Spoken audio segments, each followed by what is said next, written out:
Alright, so you always need to grease the pan before you... You can use butter, you can use a spray. It's just to make sure that nothing sticks to the pan that you're baking, because then it's very difficult to get out. And you want to get the corners, too. And up along the sides a little bit, because this is going to go up the sides. And when you spread it all around, it won't be as buttery It'll be a little clearer. It'll be pretty clear. So you just get all the way around. You want to be very thorough with your greasing. Exactly. Because if your food doesn't come out of the pan, then it's going to be pretty hard to eat, and you'll be really sad. Like, what's the point of even baking and spending all that time? It's just not... There is no point. Not worth it. I mean, really. So, grease that pan, Andrew. Oh, I'm greasing with all my might. Okay. That looks pretty good. Looks like you got all the way around.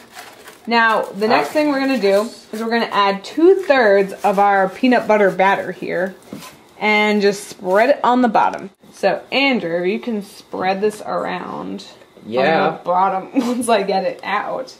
I'm just going to dump it right in. A lot of the batter.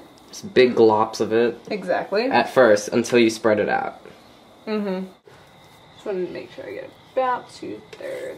Okay. Can you spread it out with this? Can you like try? Oh yeah.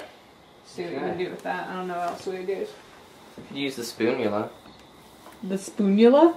That thing you're using, is that a spoon? The spatula? Spatula, spoonula. Oh my god. Are they the same thing? A spoonula is not a thing. No, that's definitely something. I'm pretty sure spoonula doesn't exist. Well, we will look it up and post it on EastsideOnline. We'll post on EastsideOnline.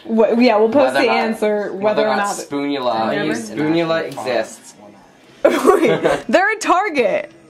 Are you kidding me? I told you it was a spoonula.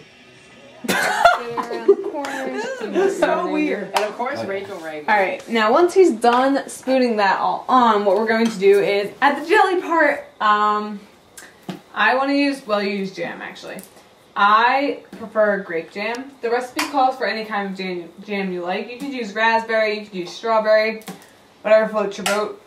And it calls for 1.5 cups, but because there's a size difference in the pan, I'm just going to estimate and pretty much just get it all over the peanut butter. Make sure it's filling that, and then use pretty much as I want. I'm going to use a spoon and spoon it out onto my peanut butter. Our peanut butter. Our peanut butter, excuse me. Very sorry. No problem. Just going to get a pretty good layer on here. Looks like just one big sandwich. It does. The beginnings of a sandwich. Because we got to get the top on first. It says to drop globs of the rest of the peanut butter. How big are the globs? Approximately that size. Not necessarily. You don't have to make them like balls. You can just do like that. And it says not to worry. You don't have to cover all the jelly because it's going to spread as it bakes. So we're just going to do this with the rest of the peanut butter mixture. All that's left. Just kind of glob it up there.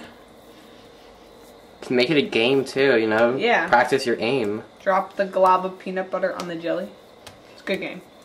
I'm losing. I'm dropping it all on the floor. Well, that's not great, but, you know, try your best. And just, you know, glob it on. Be all good. And you'll get really good melted peanut butter on top of your jelly. And then, as we finish this up, the last thing that this recipe calls to do, before we bake it, of course, is we're going to sprinkle some coarsely chopped peanuts on top. They are lightly salted. I just ran a new knife through them, nothing really fancy, just chopping them up to pretty big sizes. Andrew, yes. Alright, so all you do is sprinkle them right on top. The whole 2/3 of a cup. You know, just, alright. And just, exactly. So that was the last thing we're going to do. And now it's time to bake. It's going to bake for 45 minutes. Thank you, Andrew. You're welcome. And I'm just going to put it right in. Like that. Set the timer for 45 minutes. And then it'll be ready to eat. 45 minutes. Time to take out the peanut butter jelly bars. Yay! Go ahead, Andrew. Okay. Go ahead, reach in there. Alright, now to cool it, here you can put it on this rack. To cool things like that when you have it in a baking pan like that, a lot of times you want to put it on a rack because that way the air can circulate all the way around it and it'll cool a little bit faster.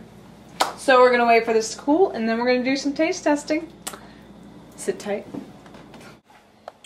You ready? Shall we try? It's really, really it tastes like a good. sandwich. It's quite delightful. Without the bread? There we go. It's quite delightful. It really is. It is because you get all that peanut butter and hot. Oh, wow. Hot. Really good. You should definitely make this. We'll make a really good snack for anyone. Yeah, it doesn't take that long. Even when you're sick, it's still yummy. Yeah, you can taste things. I can taste this though. That's how good it is.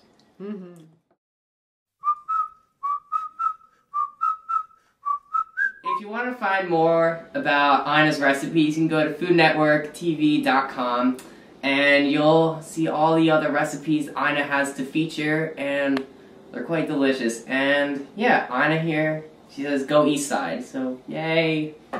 That's all.